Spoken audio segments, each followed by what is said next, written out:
का संगम मैं आपके सामने पेश करूं। वतन की मोहब्बत क्या सिर्फ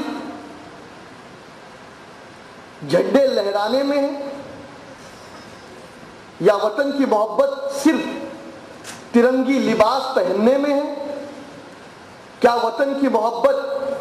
जय भारत और जय हिंद करने में है, या और भी कुछ तकाजे हैं वतन की मोहब्बत के? दोस्तों, चूंकि यहां पर कई स्टूडेंट्स और इंटेलेक्चुअल्स भी मौजूद हैं, मैं उनको ये जहन देना चाहूंगा कि इस चीज को याद रखें, वतन की मोहब्बत ये है कि इंसान वतन के कानून को फॉलो करे, और वतन की मोहब्बत ये है कि इंसान अपने कैरेक्टर को ऐसा बना दे कि जब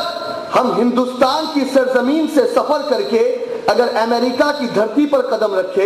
हिंदुस्तान की सरजमीन से चल करके अगर इंग्लैंड की धरती पर कदम रखे, हिंदुस्तान की सरजमीन से चल करके अगर ऑस्ट्रेलिया की सरजमीन पर कदम रखे, वहां पहुंचने के बाद हमारा कैरेक्टर, हमारा नेचर, हमारा बिहेवियर, हमारा इखलाक इतना टॉप क्वालिटी का हो कि वहां के लोग हमसे पूछे कि ये इतने अच्छे अखलाक का धनी, इतने अच्छे अखलाक का कैरेक्टर वाला ये किस देश का है? तो कहने वाला कहे कि ये हिंदुस्तानी है,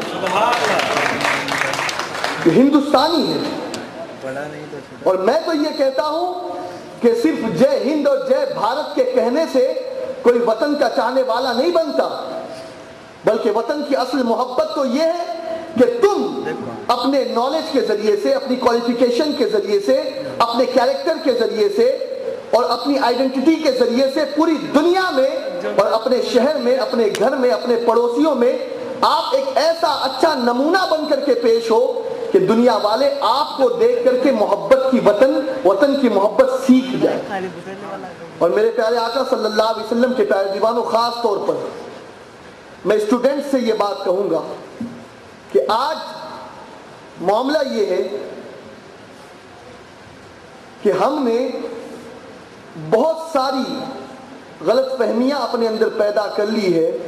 दीन के हवाले से, वतन के हवाले से। और जिस तरीके से अभी हमारे शाहनवाज भाई, एडवोकेट शाहनवाज साहब ने आपको बताया कि एमएसओ ये एक सेकुलर तंजीम का नाम है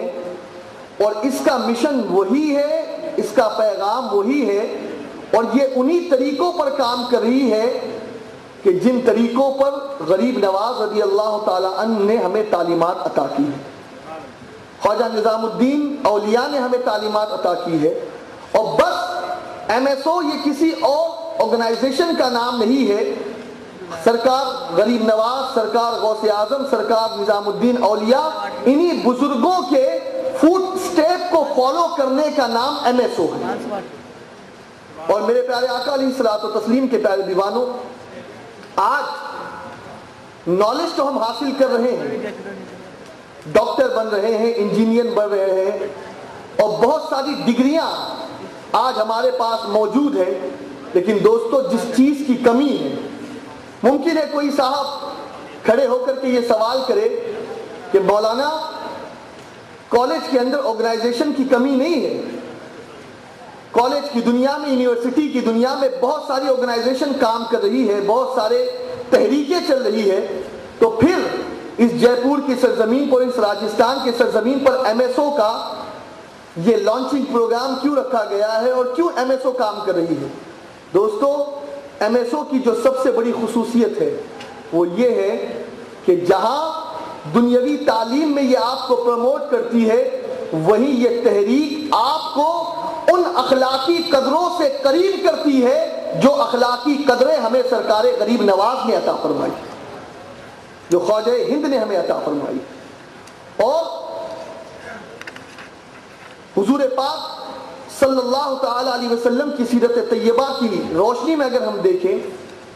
तो आपको मैं एक चीज, और हुजूर पाक सल्लल्लाहु अलैहि वसल्लम की सीरत में ये चीज बता दूं कि ये नफरत करना, हुब्बुल वतनी, वतन की मोहब्बत, दोस्तों मोहब्बत इस्लाम शुरू से लेकर आखिर तक मोहब्बत ही का नाम है।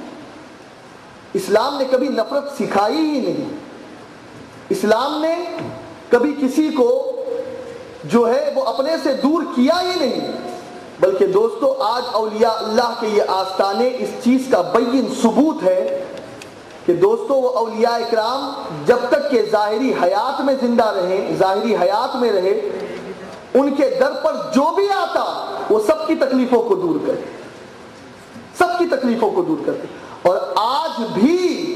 आप उनके आस्ताने पर जाकर के देख ले कि दुनिया की कौन सी ऐसी कौम नहीं है जो औलिया अल्लाह के दामन से वाबस्ता होकर के अपने दुख दर्द का बदावा हासिल नहीं करती।